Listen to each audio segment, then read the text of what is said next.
usahanya saya mulai sejak 4 tahun yang lalu sih.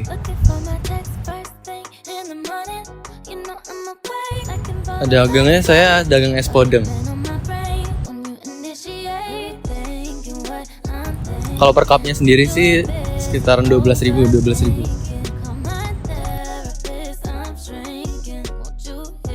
Ya, karena dagang kan nggak butuh ijazah ya mas, bisa jualan sendiri gitu. Jadi yang penting kemauan, kerja keras lah.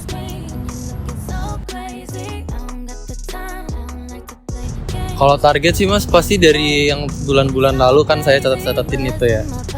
Terus dilihat kalau misalnya bulan lalu sama bulan sekarang lebih bagus, ya berarti targetnya ditambahin terus kayak gitu aja sih.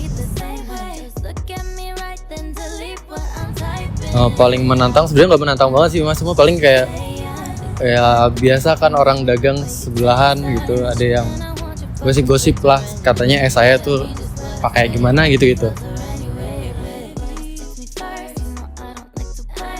Kalau hubungan jangka panjang sih mas, kalau saya kan jualan es, banyak yang beli udah lama lah karena tahu es saya gitu. Ya ngobrol-ngobrol aja kayak teman aja sendiri gitu.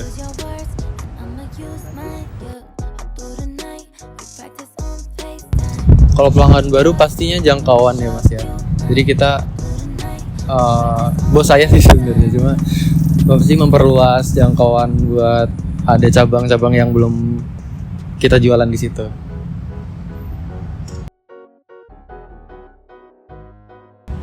Kalau media sosial langsungnya nggak ada sih, paling ya WA aja buat ke teman-teman. Kadang juga pelanggan ada yang share gitu kan mas, tapi saya nggak kayak gitu sih. Ini pastinya pembeli kan udah tahu rasa es podeng kita gitu ya. Ya pasti mempertahankan rasanya biar kualitasnya tetap gitu ya, nggak turun.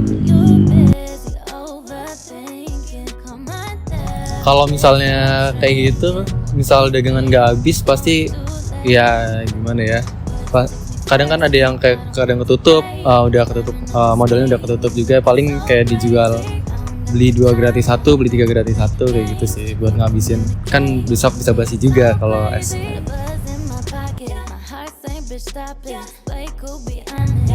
Kalau kita sih dari bahannya itu yang bedain dari yang lain ada di kacangnya mas.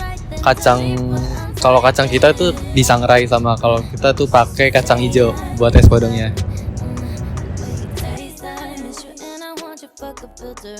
Omset ya? Kalau omset sih mas ya sebulannya 18 juta. Cuma ya kadang lebih kadang kurang gitu kan. Tapi kebanyakan seringnya 18 juta. Kalau pelanggan nggak puas kan pasti yang pertama kita minta maaf ya mas ya. Abis itu kita nggak tahu nih selera pelanggan kayak gimana, jadi kita tanyain apa yang nggak sesuai kayak gitu. Kalau misalnya ternyata emang kesalahan kita gitu ya kita ganti yang baru kayak gitu. Buat melampaui omset penjualan sih kita kan punya cabang ya mas, jadi kita kasih penghargaan lah, reward gitu buat cabang yang misalnya dia melebihi omset.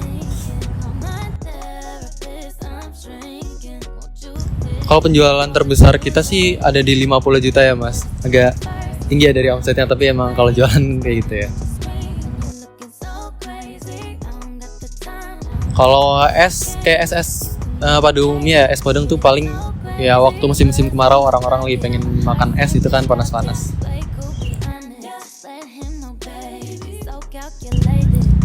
Kalau yang paling rendahnya pasti kebalikannya ya musim hujan, tapi juga kan biasanya yang beli tuh anak-anak sekolah ya, pasti waktu lagi libur sekolah murah banget.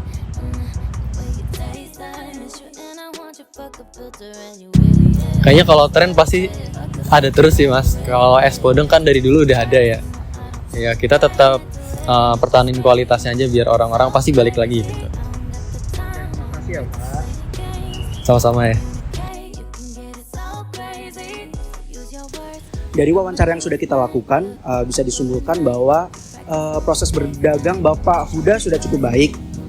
Mulai dari menjaga hubungan dengan customer, kemudian cara mengatasi masalah-masalah yang timbul juga sudah sangat bagus.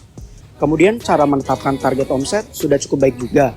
Lalu motivasi usahanya juga sangat bagus menurut kami.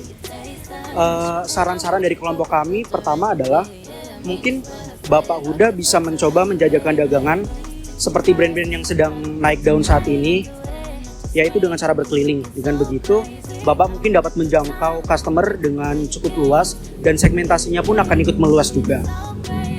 Ya, selanjutnya yang kedua itu ada dengan mencoba memasarkan produk dengan secara online.